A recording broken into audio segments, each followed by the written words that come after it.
Wait, before you start panicking about this project, hear me out. I know at first glance this project can seem a little daunting, but it's actually much less complicated than you think and can be quite a fun learning experience. You get to apply all the knowledge you gain from the course and put it into action. Hi there, I'm Sarah, a tutor here at the Speech and Language Center. Today, I'm going to dive into my own experience as a student with the Small Group Communication and Leadership Project. I hope you learned a few things from my experience that you can apply to your own project. Let's get into it. I was once in your shoes, not knowing where to begin or what to do for my project. Don't worry, start step by step. As you're being introduced to the project, begin to brainstorm some ideas. When I was in small group communications with McReynolds, this is one of the things my group struggled with most. At first, we had chosen to do fun, uncomplicated group work, such as building gingerbread houses together. Now, activities like this can be a simple and creative way to get your group working together, and it gives you the opportunity to lead your group's communication in effective ways. However, I'm going to tell you a little bit about what my group decided on that really demonstrated our understanding of small group communication principles and led to our enhanced learning, as well as a lot of fun.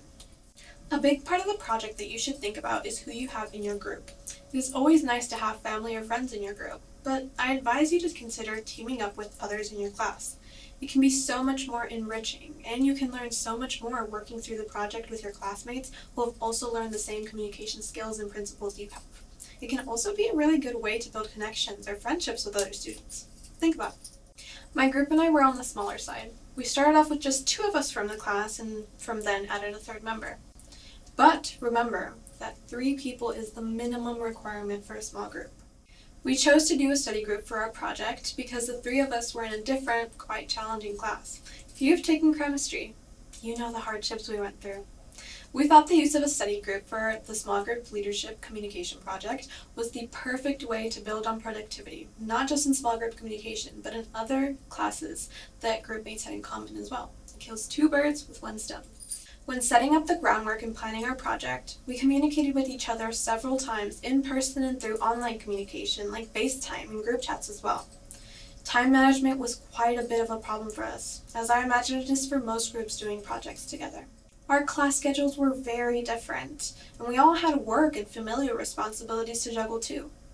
Meeting in the middle, whether that be to make time between classes, even if just for a little while, waking up extra early to meet up, or messaging each other and planning FaceTimes to work on our plan and set our goals for the study group, worked to help us overcome the problem we were facing. When it came to actually having the study group, we set up 2 dates and times to where we could all meet and work on the subject together. We laid out our expectations for our communication right at the start, and decided on what topics we all agreed we wanted to work on. We each had our own individual setting goals within our combined goal, which was to create a positive communication climate, build cohesiveness, and help each other to realize our individual setting goals. We also had very similar mindsets and ways in which we jumped in to lead.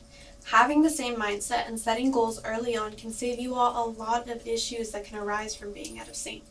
Through all the studying, though, we still had that sense of ease and comfortability that allowed us to have fun studying with each other as peers.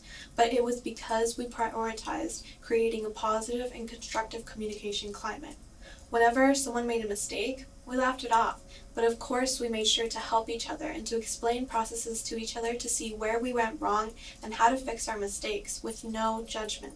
A major thing that helped us with our video presentation was having visual aids. Our group used many pictures and videos that helped to show our group work and collaboration, and we incorporated those in our presentation. Having extensive visual aids not only makes your presentation appear more interesting, but it also helps to show your use of effective group communication in practice. On a similar note, we used an extensive number of quotes from the text that helped to convey exactly how our group was communicating, the principles we used to problem solve, and our priority for building a supportive environment. Quoting the text in ways that detail and apply to your group's work will help to show your understanding of the material and display your takeaways from the course. My group used quite a few quotes from the text and either displayed them on the screen while we explained what we gathered from them, or quoted them verbally in a voiceover over a video of our group to show how we actively applied the information from the text in our study group. As Peter G. Northouse states on page 161, a vision is a mental model of an ideal future state. It can be generated by an individual leader or crafted by a team working together. Now I want to talk about the video presentation itself. Here at the Speech and Language Center in Palmer Martin Hall, we have recording rooms where we have professional cameras, mics, green screens, and editing software that make creating your video much easier.